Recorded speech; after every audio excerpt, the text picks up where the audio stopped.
Olá, pessoal, sejam bem-vindos à segunda temporada e o segundo episódio de Gestão Decodificada e Propósito. Eu sou Bárbara Silveira, estrategista empresarial, e hoje eu estou aqui com o Wilton Ribeiro. Nós vamos falar de um assunto muito importante. A sua empresa, ela funciona quando você não está presente? Você tem uma empresa ou você tem um grupo de pessoas aguardando as suas ordens? É um tema, assim, que mexe muito comigo e com muitos empresários hoje em dia. E nós temos aqui o Wilton Ribeiro, que é especialista em gestão de empresas, que vai desmistificar para a gente isso daí e trazer temas. Nós vamos abordar várias situações que vai favorecer muito vocês aí, viu? Wilton, seja muito bem-vindo. Se apresente para o pessoal, conta para a gente um pouquinho da sua trajetória. Muito obrigado, Bárbara. Eu estou muito feliz aqui com o convite. Espero hoje conseguir contribuir bastante com esse tema, que é realmente um tema muito importante para todos os empresários que querem continuar prosperando. Basicamente, eu venho de um histórico com a minha família focada nessa área de empreendimento, né? Então eu venho de uma família de empresários e para mim gestão sempre foi muito natural no dia a dia.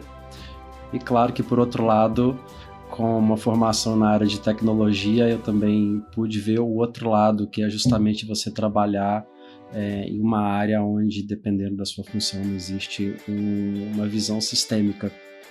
Então, esse é um pouco da razão da minha migração da área de tecnologia para a gestão. Foi um movimento natural, claro, para poder, obviamente, conectar toda aquela experiência técnica com a visão sistêmica, que é o que eu sentia mais falta no meu dia a dia.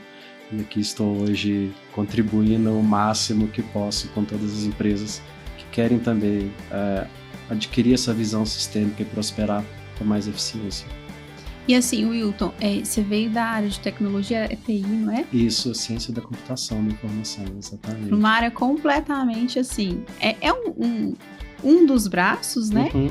Mas é um pouco mais distinto, vamos dizer assim. É bastante, porque a área da tecnologia, obviamente, não tem como ela se estabelecer sem a gestão em torno para poder, né, garantir que o direcionamento seja feito de forma, num contexto com o objetivo de lucratividade, né? Você precisa da gestão para poder garantir que uma equipe, por exemplo, execute o trabalho da melhor forma. Então é natural, sim, que a ciência da computação, como qualquer outra área, conte com a gestão ali em torno para ter esses resultados. E o que te fez sair da tecnologia para ir para a área de gestão de empresa? A tecnologia, ela me trouxe um embasamento do processo em si. Eu aprendi muito a como executar da melhor forma. Contudo, eu sentia muita falta de saber como decidir. E isso que eu me perguntava no dia a dia, por que eu estou fazendo isso daqui? Então eu sentia muita necessidade, depois de alguns anos, só executando, só recebendo pedido aqui, pedido ali, por mais que viesse com alguma justificativa, para mim ainda não fazia sentido. Que problema eu estou resolvendo? Então eu entendia que a gestão poderia me dar essa possibilidade de entender o porquê. É muito legal isso, né? Porque assim, a sua experiência, ela é fora do Brasil também, né? Também. E aí enriqueceu bastante, porque trabalhar com outras culturas, onde eles trazem ideias diferentes, comportamentos diferentes, valores diferentes, técnicas diferentes. Então eu tive essa oportunidade de trabalhar tanto na Europa quanto na América do Norte, conhecer diferentes possibilidades de pensar para produzir um resultado em conjunto com pessoas que pensam diferente, realmente traz para a gente muitos desafios, principalmente os culturais, né? E isso trouxe, assim, uma visão totalmente diferente do meio brasileiro também, né? Por quê? Porque eu acredito que a cultura da empresa é o carro-chefe, não é? Sempre. Uma empresa com a cultura sólida, ela consegue realmente ter pessoas trabalhando para ela, entendendo por que elas fazem isso. Hoje, no dia a dia, quando a gente conversa com muitos dos nossos clientes, a gente percebe essa falta de as pessoas terem um sentido no dia a dia. Elas chegam, trabalham, mas não entendem por que elas estão fazendo aquilo. Isso é muito curioso, a gente chegar nesse ponto de saber que a cultura organizacional, no caso, né, ela não é levada muito a sério. Ô Wilton, e assim, a gente falou aqui, né, no início, que é o nosso tema, das empresas, os empresários que têm as empresas e que a empresa depende totalmente deles para poder fluir, né? Sim. E empresários, assim, desesperados emocionalmente, tomam decisões que custam caro. Tem alguma história, assim, que você já presenciou, que você pode compartilhar com a gente? Já, várias. Tem uma palavrinha mágica que se chama inteligência emocional. E é uma das características, né, que a gente mais sente necessidade de trabalhar com líderes quando a gente atende os nossos clientes. E a gente já teve casos variados de clientes intempestivos, tomando decisões equivocadas antes mesmo de parar, respirar, entender o problema. Existem alguns passos no dia a dia que um líder pode ter para em meio ao caos. Então eu já tive casos, por exemplo, de cliente explodindo com o funcionário. Já tive casos de líderes tomando decisão de corte de custos sem nem mesmo entender onde é que estava o problema. Já tive caso de líderes que basicamente perderam muitos clientes pelo fato de tomar uma decisão equivocada na hora de definir algum passo ali de negociação. Então, isso é muito comum no dia a dia. Exemplos tem vários, e o que os líderes mais precisam entender é que no momento da crise, a primeira coisa que ele tem que fazer é parar, fazer uma leitura do ambiente. E só então ele vai entender qual é a ação que ele deve tomar, não baseado em emoções, ele tem que se basear em fatos. Isso é o mais importante. O líder que se baseia só em emoções e reage intempestivamente, ele já começa um passo atrás, porque geralmente ele não vai tomar decisões inteligentes. É basicamente isso, né? A inteligência emocional regula tudo dentro da empresa, né? Sim. E na hora que a gente tá ali no meio do caos, às vezes você não consegue parar para respirar. Exato. E pensar de forma estratégica. Exato. Né? É aí que entra. É aí que a gente entra. A gente já teve até, inclusive, abrindo um parênteses, um cliente que ele queria de toda forma cortar custos. Estava passando, segundo a interpretação dele, por um momento de crise. E à medida que a gente vai fazendo os porquês, mas por que você quer cortar custos? Porque eu acredito que eu posso faturar mais e eu acredito que não está sendo suficiente as minhas ações. Mas por que você quer faturar mais? Ou o que você já fez até então para faturar mais? E com tantos porquês, a gente chegou num ponto em que ele tinha percebido só que a equipe dele não estava conseguindo converter o suficiente. Então eu mandava uma mensagem e ia responder 24 horas depois. Quando hoje em dia o tempo de resposta ele realmente é o senhor, realmente é o senhor do seu faturamento, dependendo, se eu posso dizer assim. Então, com muitas perguntas, a gente só chegou no seguinte ponto: a gente precisa só treinar a sua equipe para converter melhor, para abordar melhor seus clientes. E no fundo, você não precisa cortar custos, porque se você converte mais, obviamente você vai faturar mais. Sim. E obviamente é uma questão muito diferente do que você estava interpretando até então. Por isso que é necessário essa visão de uma pessoa externa, né? Sim. Porque às vezes você está tão imerso ali a toda aquela gestão, Sim. que você não consegue visualizar uma coisa que às vezes está óbvio ali, que está bem claro, mas tem que vir alguém de fora para poder te mostrar. Sim. E aí entra a questão também de pessoas que às vezes não têm às vezes estão tão sobrecarregadas financeiramente, que não tem como investir, dependendo do investimento. Sim. Mas aí entra a parte do diagnóstico, né? Que eles desconhecem, que pode ser feito, que pode ajudar e que tem um custo aí Sim. mais viável, vamos Sim. dizer assim, né? Inicialmente. Sim. E o diagnóstico ele é essencial, para ser sincero. É a primeira ação que a gente toma quando a gente vai trabalhar com algum cliente é fazer um diagnóstico antes de qualquer outra ação, porque ele é que vai trazer essa consciência sistêmica para o empresário.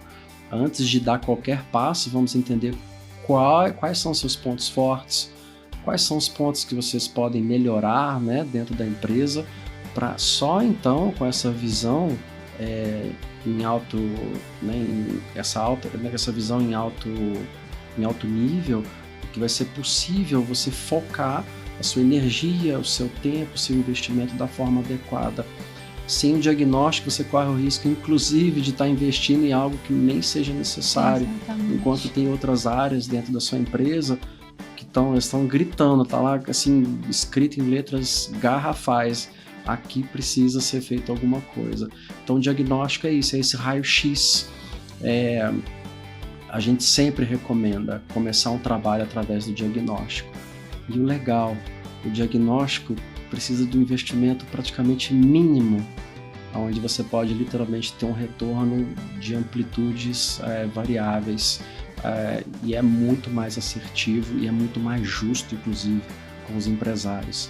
Isso é ser, inclusive, muito justo, é valorizar o trabalho deles e o investimento, cada centavo que eles têm.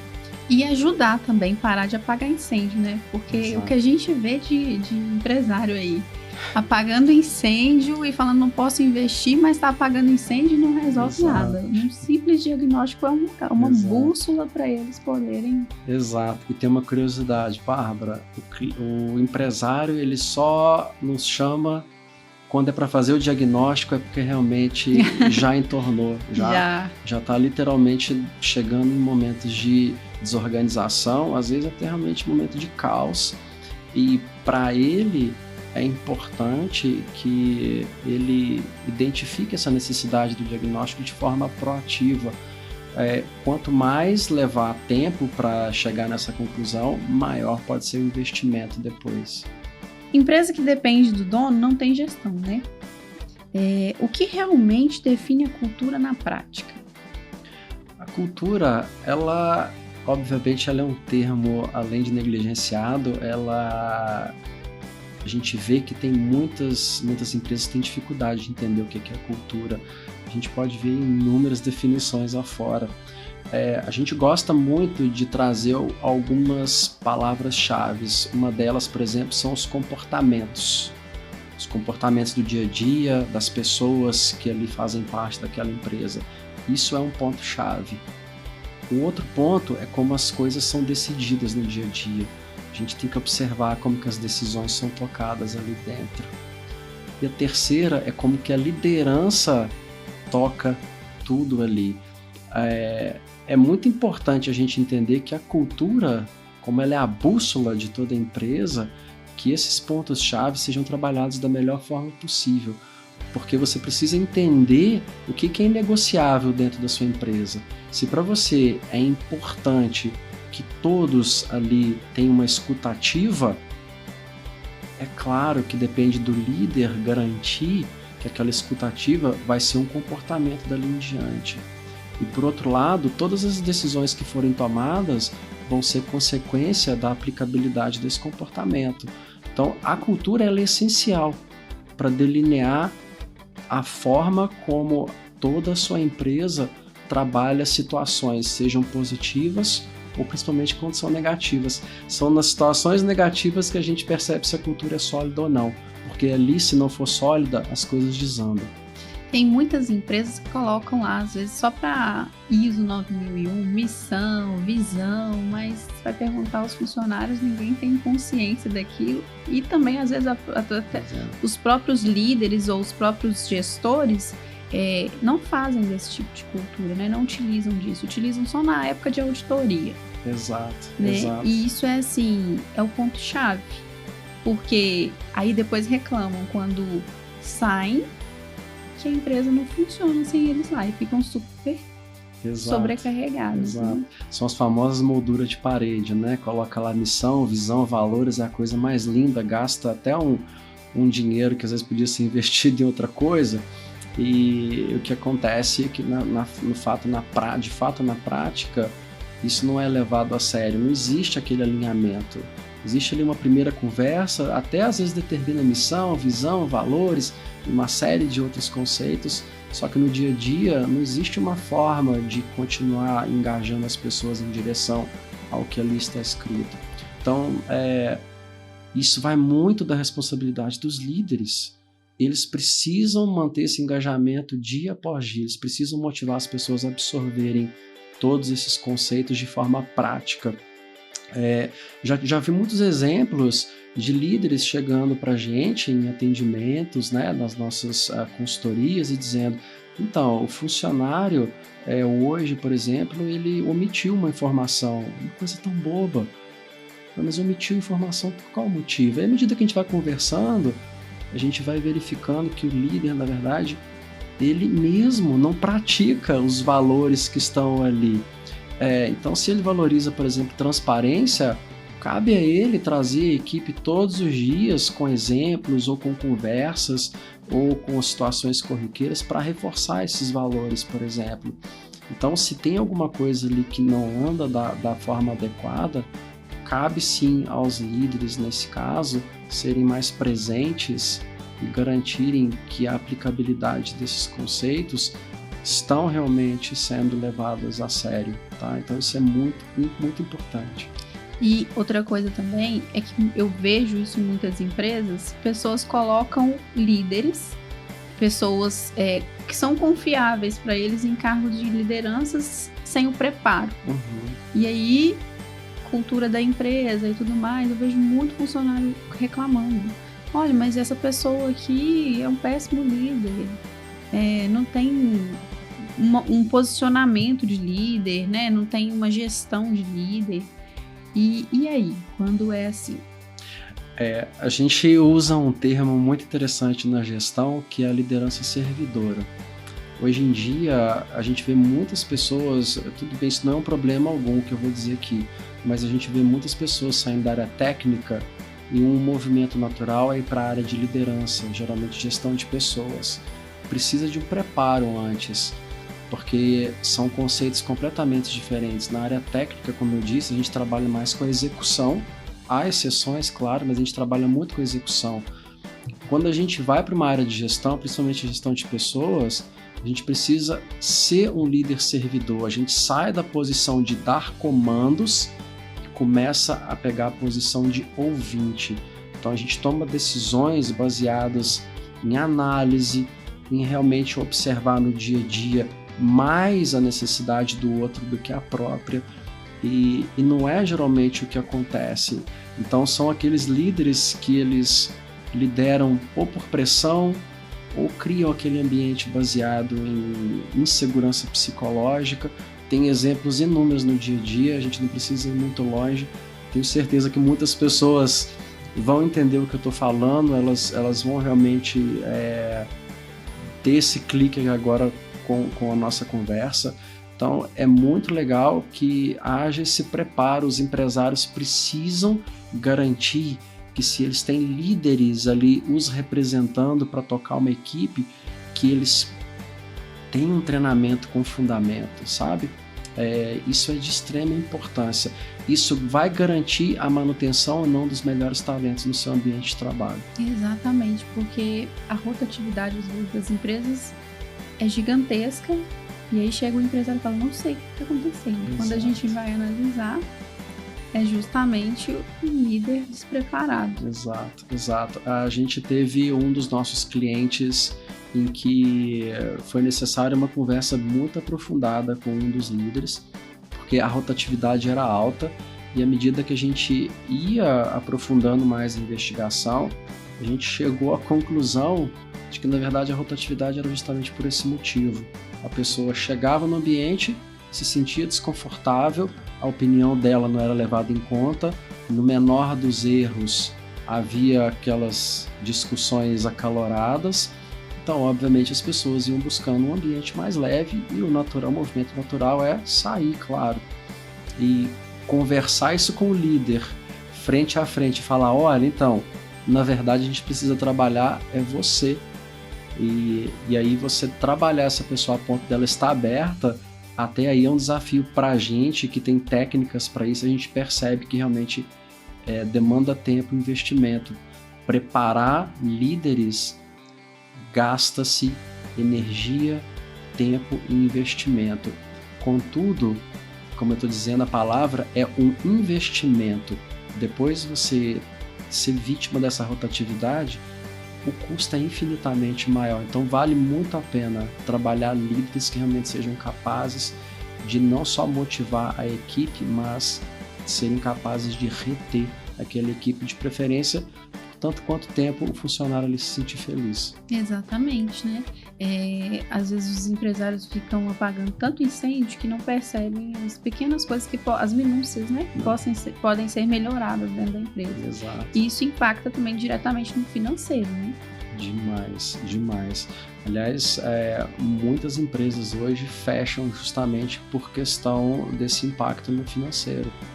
Porque uma vez que elas não conseguem mais recuperar tudo que foi investido, não conseguem mais atingir um ponto de estabilidade, a parte financeira realmente passa a ser o ponto crucial entre se manter aberto ou não.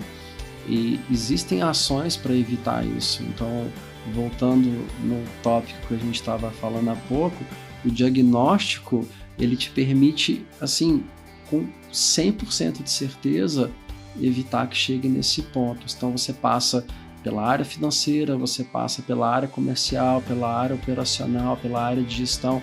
O raio-x em todas essas áreas vai evitar que você chegue nesse ponto de literalmente olhar para o teu fluxo de caixa e dizer, realmente eu acho que eu tenho aqui talvez só mais um tempo de sobrevida e eu não sei exatamente o que fazer. Só que aí realmente pode ser um último suspiro. E ainda que você tenha uma ajuda de um gestor, de uma empresa de gestão como a nossa, por exemplo, pode ser que o seu custo para se reerguer seja muitíssimo maior. Existe um termo que se chama custo da qualidade. Ele é muito simples e ele é realmente um tapa na cara, desculpa a minha expressão, dos empresários. O custo da qualidade ele explica o seguinte: aquele valor que você deixa de investir por mera decisão de economia, ele vai vir às vezes triplicado para cobrir um problema que vai ser gerado pela falta desse investimento. Exatamente. Tá? Então isso é muito importante e a gente sempre recomenda que, desde que seja feita de forma planejada, que haja investimento de forma proativa e que não se aguarde o caos para poder tomar uma decisão nesse sentido. E assim, Wilton, times de alta performance não surgem, eles são construídos, Sim. né? O que diferencia uma equipe comum de uma equipe de alta performance? Uma equipe comum, ela só executa o que é pedido. Simples assim, ponto final. Já uma equipe de alta performance, ela é trabalhada de forma que ela vai sempre entregar muito além do planejado, muito além da expectativa. Sendo bem assertivo, é dessa forma que a gente compara os dois cenários. E quais são os pilares assim dessa construção? É interessante deixar aqui bem claro que existem várias formas de se construir um time de alta performance. E claro, eu vou frisar aqui alguns pilares que não podem ficar de fora. Por exemplo, a gente precisa de propósito. Aquela equipe tem um senso gigantesco de entender por que ela está fazendo alguma coisa. Esse é um ponto essencial. O outro, clareza de papéis e responsabilidades. Cada membro de uma equipe de alta performance precisa saber exatamente o que ela precisa fazer, o que é esperado dela, a expectativa sobre o desempenho dela. Então, é muito importante que ela saiba exatamente tudo aquilo que ela precisa cumprir. Um outro ponto muito importante, uma liderança que impulsiona. É fantástico você chegar numa empresa e ver o líder tirando assim aquele brilho dos olhos dos funcionários. É maravilhoso, parece uma dança do cisne, é muito legal. Um outro ponto é o reconhecimento, porque imagina o teu funcionário, né? Ele vai lá, ele se dedica, ele faz o melhor, ele entrega acima da expectativa, não há um reconhecimento, realmente desmotiva. Então é muito importante que aquele funcionário ele se sinta recompensado por todo o esforço. Isso faz toda a diferença. Tem inúmeras formas de recompensar, inúmeras. Então cada empresa, independente do tamanho, tem sua política de benefícios. Isso é muito legal. Esses são só alguns pilares, tem inúmeros outros. Contudo, é importante que a empresa entenda que um time de alta performance tem literalmente que investir em certos tipos de ações para se ter um ambiente harmônico e que garanta todas as condições mínimas e preferencialmente todos os benefícios em troca de um bom rendimento. E assim, Wilton, a gente está agora num cenário externo, né? De guerras, crise aí de combustível e tudo mais. E o empresário, às vezes, só vê isso quando o problema chega no caixa, né? Sim. E aí? Isso não deveria acontecer de forma nenhuma. Esse é o primeiro ponto. Não espere um cenário de caos para tomar alguma decisão ou para executar alguma ação. O ideal é que um empresário que realmente valorize o negócio, né, que tenha amor ao investimento que ele tanto coloca ali com suor, que ele esteja sempre preparado. Existem algumas etapas para um empresário bem preparado para que ele não sinta tanto esses momentos de instabilidade, de guerras, de aumentos de preços, de crises econômicas e etc. Então ele tem que estar sempre um passo à frente. E ele pode seguir algumas etapas, como por exemplo, sempre estar analisando os indicadores para poder ter certeza que o que está acontecendo é algo que ele consegue fazer uma leitura suficiente para saber onde o problema de fato está. Uma vez que ele entende o cenário, fica para ele mais fácil de ele então direcionar toda a energia e toda a estratégia para o que realmente importa. Ele pode, por exemplo, começar a negociar com os fornecedores, ele pode, por exemplo, começar a verificar se os clientes estão realmente mudando o comportamento. Então, todas essas verificações garantem que ele coloque o esforço dele na ação mais eficiente possível. Só então ele está preparado, ele é proativo, ele verificou todos os fatores do cenário externo. Só então ele vai tomar uma decisão baseado, como eu digo, em fatos, nunca na emoção, porque no momento de caos, a última coisa que você observa hoje no dia a dia são empresários tomando decisão de forma racional e com inteligência emocional. Confesso para você, é muito raro.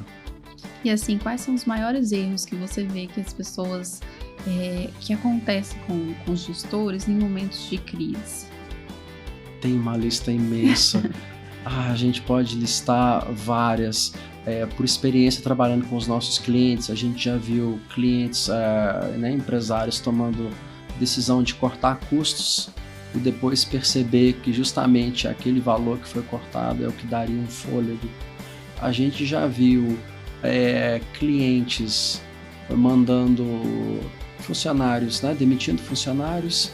A gente já viu empresas também fazendo investimento em ações que depois foi verificado que não trouxe nenhum ganho, justamente porque nesse momento eles não têm condição, na maioria das vezes, de tomar uma decisão assertiva, justamente porque eles não conseguem ter tempo, talvez por sobrecarga, talvez por realmente não ter uma condição de liderar uma equipe de uma forma adequada. Então eles acabam tendo uma dificuldade enorme de parar e analisar o cenário. Isso realmente é muito complexo. É onde a gente entra. A gente os ajuda a parar e observar para entender qual que é a próxima ação de forma estratégica, com meta, com planejamento, que é o essencial.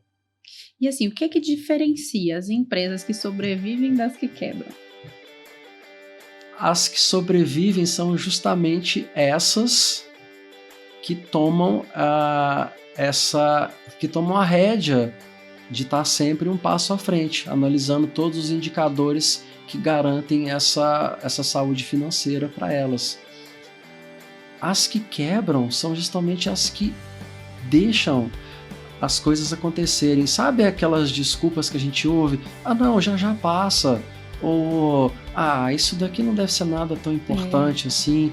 Ou se acontecer, a gente dá um jeitinho. Espera acontecer para resolver, exatamente. Né? Então, a maioria das empresas que a gente vê tendo esse tipo de reação são justamente as que depois levantam a mão e dizem: a gente está completamente perdidos, a gente não sabe o que fazer, a gente precisa de ajuda. Então, a gente literalmente os orienta a partir daquele momento, quando eles ganham fôlego, se reerguem novamente. A partir de agora, não aguarde o caos, analise, é alerta 24 horas por dia. Amanhã você realmente vai perceber que esse seu estado de alerta não vai te garantir, vai garantir que você tenha uma sobrevida mesmo em situações extremas. E assim, a gente falou já sobre o diagnóstico, mas tem uma das questões aqui que eu não te perguntei, eu queria abordar ela agora. Existe um padrão de erro nas empresas? Bárbara, eu vou te confessar uma coisa. Citar um único padrão de erro seria quase simplificar uma área que tem uma ampla lista de erros que a gente observa no dia a dia quando a gente lida com os nossos clientes. Contudo, para listar um que é bastante comum, vou listar dois na verdade, e eles são extremos. Um deles é aquela empresa onde o líder ou o dono chega e fala assim, a gente pergunta, fala, então, fala pra gente aqui os seus números, você tem noção de como que tá esse cenário, como que tá suas finanças? Eu sei por alto. Quando ele fala ou ela fala, eu sei por alto, a gente já sabe que não sabe, não tem praticamente controle de nada. E tem o extremo, que é aquele empresário que centraliza tudo nas próprias mãos. Por que isso é um problema também? Porque, obviamente, a equipe só vai saber tomar decisões a partir do que ele verbalizar. E se ele demora a verbalizar, a equipe fica refém do tempo que for necessário para ouvir as instruções, as direções. Então, esses dois extremos não são bons. O sei por alto e o eu sei tudo, mas eu não passo para ninguém. Os dois cenários a gente vê muito, é muito comum, e a gente imediatamente ajuda quem sabe por alto a saber em detalhes e a quem sabe tudo a começar a delegar. Tem muita gente que tem muita dificuldade em delegar, né? Demais. E delegar é quase uma caixa de Pandora. Porque a gente vê muitos líderes delegando que passa as instruções e acha que está perfeito, e depois, se não é feito daquela forma que aquele líder esperava, eu te expliquei 3 vezes, eu te falei, como é que você não consegue, não é possível. E delegar tem algumas etapas. Primeiro você passa as instruções, garante que a informação foi entendida, aí você treina a pessoa, e treinar não é uma vez, é repetição, 1, 2, 3, 4. Então a pessoa teve as instruções, foi treinada, ou seja, ela memorizou com prática, e a partir de então você chega, olha, te dei as instruções, te treinei, acredito que agora você consegue fazer até de uma forma diferente, de repente até melhor. Então vai lá, faz do seu jeito e eu vou estar aqui. Se precisar eu te ajudo a ajustar. E por fim, quando você passar por essa terceira etapa, é que realmente você convida seu funcionário a falar, olha, eu te instruí, te treinei. Quando você precisou de uma orientação, eu estava por perto para você aprender, inclusive a ter outras formas de fazer aquilo que você aprendeu, agora é contigo. Vamos expandir esse setor, é com você. Você sabe fazer isso por sua conta. Ou essa atividade aqui, ó, não preciso nem me preocupar. Eu sei que você vai me entregar na hora tal, no dia tal, do jeito que eu te pedi. Isso é delegar. É quando você prepara de fato o funcionário desde a instrução até o momento em que ele sabe literalmente abraçar sem a sua presença. Qualquer outra coisa diferente disso chama-se delargar. Exatamente. Tá? E o que é legal também é sempre passar as instruções, né? Verificar com a pessoa se ela qual foi a forma que ela entendeu. Exatamente. Porque tem pessoas que às vezes você passa uma informação e ela entendeu de outra. Exatamente. E aí, se você não pergunta, você não vai saber se a sua instrução foi passada da maneira correta. Exato. E aí vira aquele caso, você fala assim, nossa, mas eu expliquei, o que aconteceu aqui? Exatamente. Onde foi que isso tudo aqui se perdeu, né? Exatamente. É sobre isso, assim. E tem algum caso, assim, depois do diagnóstico, que deu certo, que todos dão, né? Mas que o empresário falou assim, nossa, deu aquele uau, como que eu precisava disso? Sim. O diagnóstico, o que a gente percebe é praticamente 100% de satisfação, no sentido de que a partir do momento que a gente os ajuda a enxergar a empresa de uma forma mais sistêmica, para eles é como se fosse um clique do uau, agora eu tenho a empresa nas minhas mãos e eu não sabia que era possível fazer dessa forma, ou que esse ponto aqui de fato precisava melhorar. Entra-se numa zona de conforto tão grande que o que é visto parece que está perfeito, mas quando a gente chega de fora, a gente traz um outro olhar. Então é muito natural que os empresários, através do diagnóstico, eles consigam realmente ter esse momento de satisfação que eu acredito que agora eu consigo de fato deixar o ambiente mais harmônico. À medida que a gente conversa com todos, começa com uma pontuação aqui de uma dor de cabeça, um cenário crítico ali, e de repente esse diagnóstico acaba virando um relatório de algumas páginas, né, de sugestões, de observações. Então, para eles é um alívio, primeiro, entender que tem solução, e segundo, perceber que eles têm orientações das quais eles não têm sequer tempo para parar e pensar. Sim. Muitos deles são muito bons na parte técnica, e eles têm tempo para executar aquela parte técnica que eles se propuseram. E aí, quando a gente traz essa visão de gestão através do diagnóstico, para eles é como se fosse uma forma de aliviar essa sobrecarga e melhor, trazendo resultados. Então, realmente, é um momento uau, muito bem pontuado, eu gostei. É sensacional isso, né? E falando agora de propósito. Sem propósito, a empresa cresce, mas não se sustenta. Qual o impacto do propósito na performance das equipes? 100%. Se eu pudesse trazer em porcentagem, a resposta seria 100%. O impacto prático é motivação e engajamento. O propósito traz o senso de direção, traz motivação no sentido de eles saberem o porquê. Hoje em dia é muito importante o porquê. Inclusive tem o Golden Circle, que é, né, o círculo dourado, em que traz exatamente esse conceito do Simon, que eu adoro, que é basicamente onde ele explica que as pessoas ou as empresas hoje elas sabem o que elas precisam fazer e como elas fazem. Quando você conversa com uma equipe dentro de uma empresa, você sabe por que você está fazendo isso? Qual a resposta que você acha que eles nos dão? Não. E aí você vê, quando você traz esse senso de propósito, fala, então, é muito comum a área de saúde, né? O médico, né? Qual é o propósito do médico? Salvar vidas, é tão óbvio, né? Uhum. E as pessoas, obviamente, elas esquecem de trazer isso para a vida delas, para o dia a dia, para a profissão. Você pode ser um engenheiro, você pode ser um advogado, você pode ser um fisioterapeuta, você pode ser, né, um analista de sistemas, um bancário, não importa. Você pode ser um nutricionista, você pode ser um cantor. Vocês todos precisam ter um propósito, como eu tenho, como você tem. E no ambiente empresarial é a mesma coisa. O funcionário, ele trabalha melhor quando existe um propósito. Então o propósito impacta 100% no rendimento e no quanto uma empresa pode prosperar. E isso, assim, nós mudamos a nossa logo era gestão decodificada e passou a ser gestão decodificada em propósito. Justamente para a gente falar sobre isso.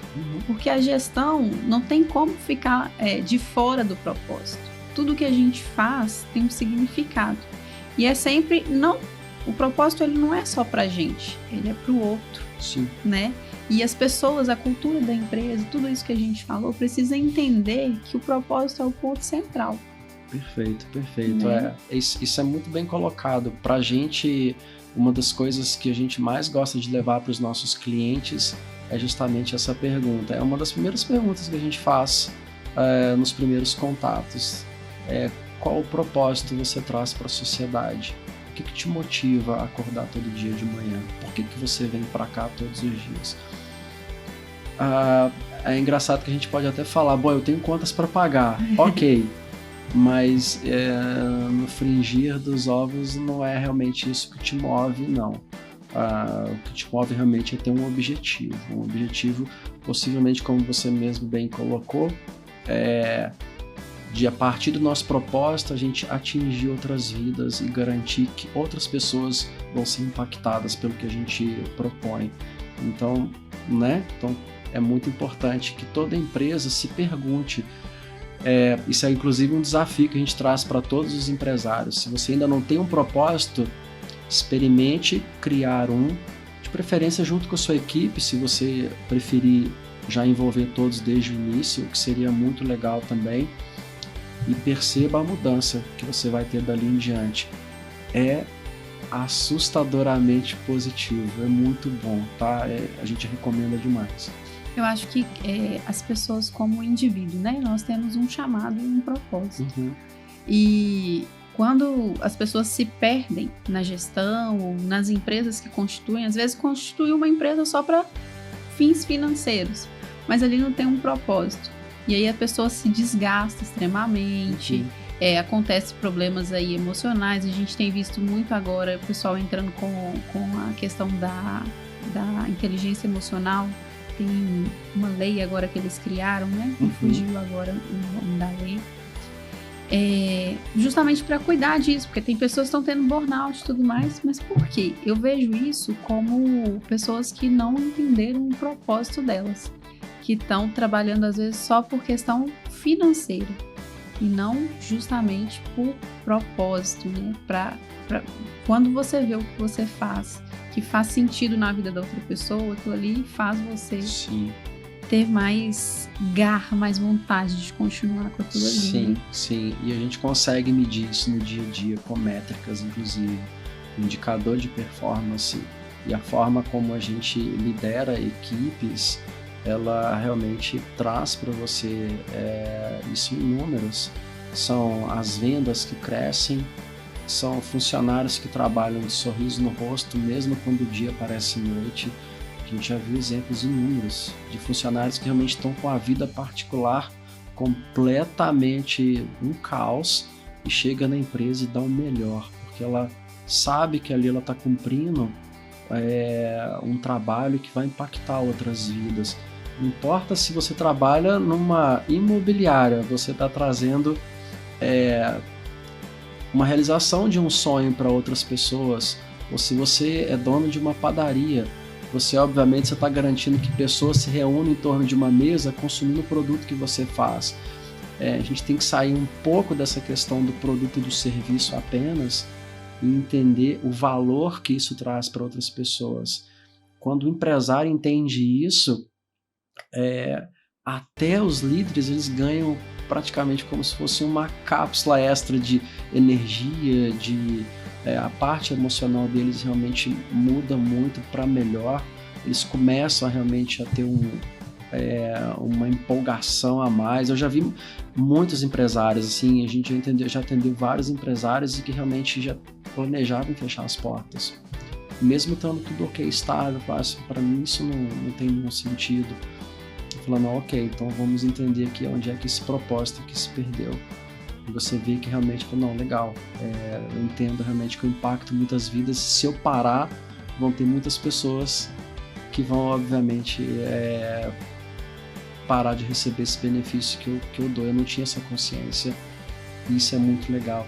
Então a gente sempre convida, tenha um propósito, estabeleça um propósito, garanta que a equipe absorva esse propósito, porque isso faz uma diferença enorme.